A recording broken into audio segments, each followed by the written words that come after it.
Mulai.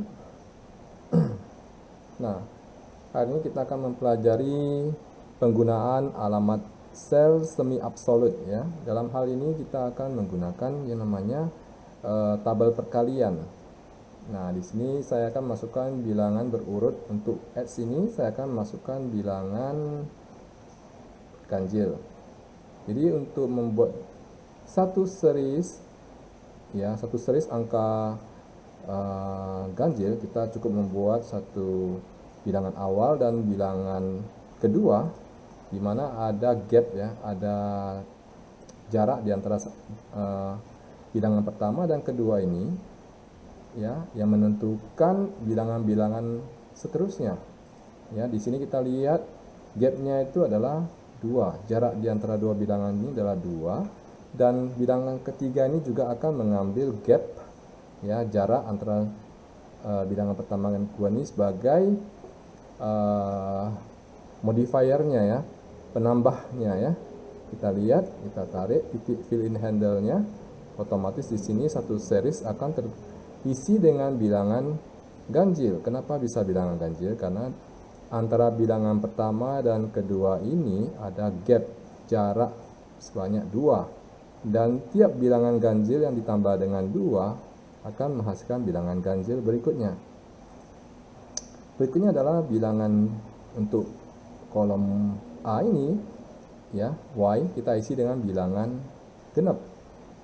Nah, untuk bilangan genap kita cukup masukkan angka 2 dan angka 4 sebagai bilangan kedua, di mana gapnya, jarak antara bilangan pertama dan kedua ini adalah 2. Oke, kita blok. Selanjutnya kita tinggal tarik ke bawah fill in handle, dan ini akan menyesuaikan ya dengan tadi ya, jarak di antara dua bilangan ini adalah 2 untuk menghasilkan bilangan-bilangan berikutnya. Oke, di sini kita akan menggunakan bilangan di kolom dan baris ini ya, untuk menghasilkan tabel perkalian X dan Y, X kali Y. Nah, untuk menghasilkan perkalian seperti ini, kita tidak bisa menggunakan alamat sel relatif ya, seperti ini contohnya. Jika kita lakukan seperti ini, hasilnya untuk sel B2 ini benar, cuman kalau kita gandakan ke bawah rumus ini akan menghasilkan suatu bilangan yang rancu. Oke, jadi kita akan melakukan pengisian rumus untuk sel kosong ini menggunakan alamat semi absolut. Bagaimana caranya? Ya, di sini kita lihat baris 1 berisikan angka ya. Untuk X ini dia berada di baris 1 ya, 1, 3, 5, 7 sampai 19 ya, yang diwarnai dengan warna turquoise ini. Turquoise ini dia berada di baris 1. Jadi walaupun dia B1, C1, D1, E1 sampai K1 berubah-ubah alamat selnya, namun untuk barisnya tetap di 1, tidak berubah ya. Nanti kita akan melakukan perkalian dengan menggunakan alamat B1 ini, namun kita ubah dia menjadi alamat semi absolut. Tekan F4 sebanyak 2 kali ya, dimana nama baris 1 akan diberikan pemisah ya, tandanya tanda dolar sebagai awalannya, dimana itu adalah untuk mengunci baris 1. Sedangkan untuk nama kolom B tidak diberikan tanda dolar ya. Jadi ini adalah alamat semi absolut, di mana salah satu nama daripada pembentuk sel itu, nama kolom atau nama barisnya itu diberi tanda dolar sebagai penguncinya. Ya, kemarin kita sudah pernah pelajari alamat absolut ya. Jadi kali ini kita akan mempelajari alamat sel semi relatif. Oke, kenapa kita mesti melakukan hal seperti ini? Ya, agar memudahkan kita mengkopikan satu rumus yang sudah benar ini ke sel-sel kosong di dalam tabel ini ya. Nah, jadi yang untuk sel B2 ini adalah hasil perkalian dari B1 kali A2 ya. Nah, di mana A2 ini kita kunci, di mana kita lihat ya, satu baris ini yang warna merah, ya, kita lihat dia berada di kolom A. Semuanya berada di kolom A. Jadi yang perlu dikunci itu adalah kolom A.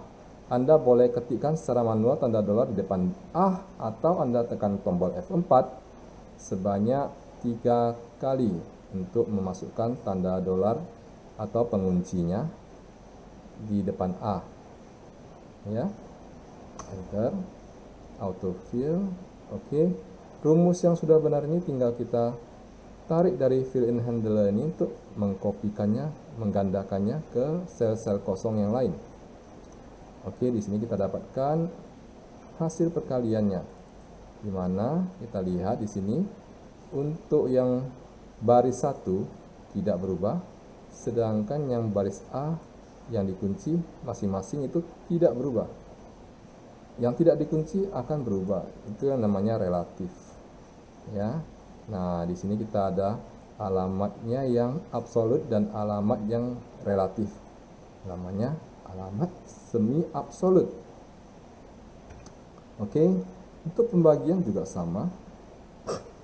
Di sini saya sudah masukkan angkanya. Caranya sebenarnya sama saja sih. Cuman kita masukkan angka 10 di sini, 20. Selanjutnya ini dua angka ini kita blok, kita tarik tombol fill in handle-nya ke samping. Oke, ini akan menghasilkan bilangan kelipatan puluhan, ya. Oke, ini adalah pembagian S, ya, S dibagi Y.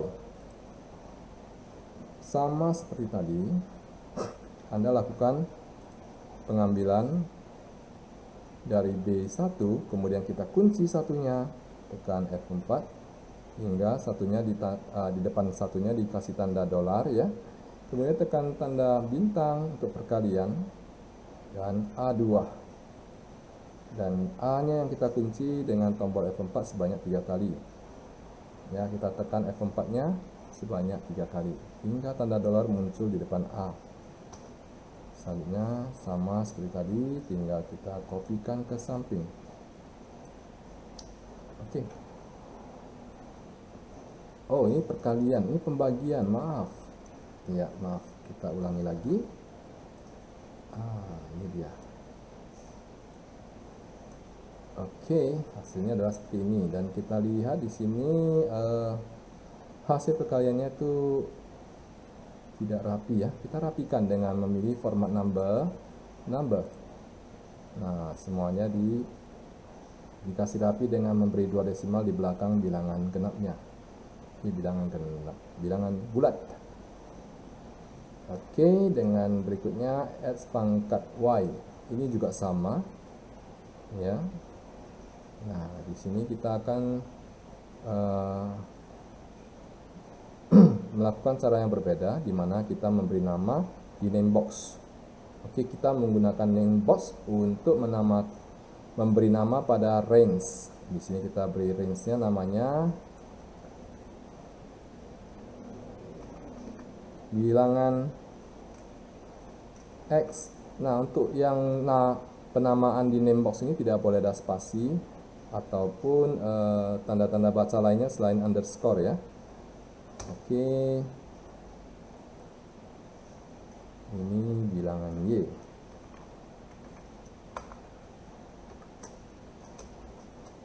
Oke,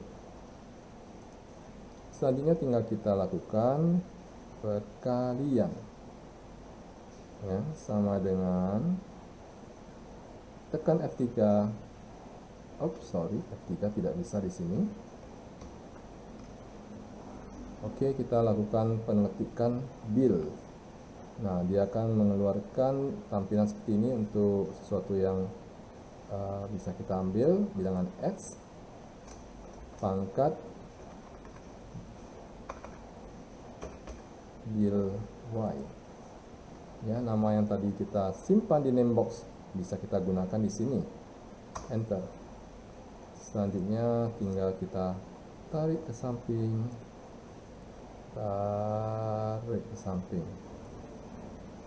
Oke. Nah, sudah selesai.